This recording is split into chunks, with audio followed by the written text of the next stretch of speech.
আজি आमे पंडित गोदावरीश मिश्र विषय जानिबा। पंडित गोदावरीश मिश्र जन्म पुरी जिलार बाणपुर थाना सालिया नदी कूल श्रीनिवासपुर शासन ब्राह्मण कूल आश्विन मास 26 तारिख 1886 मसीह होइथिला। तांको पितांको नाम श्री लिंगराज मिश्र और मातांको नाम अप्सरा देवी थिला।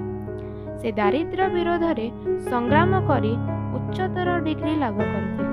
परे से गोपबंधुଙ୍କ परामर्श रे सत्यवादी वन विद्यालय जोग देथिले। से बिहार ओडिशा काउंसिल रो सभ्य भावे ख्रीष्टाब्द 1924, 1927 और 1930 रे निर्वाचित होइथिले।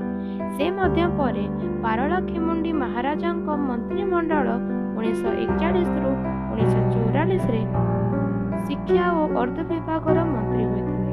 से अनेक कविता ग्रंथ, नाटक, उपन्यास और गल्प आदि लिखिछन्ति, जेमिति आलेखिका, कुसुमकलिका, पुरुषोत्तम देव, गल्प समग्र, पंचवीर इत्यादि।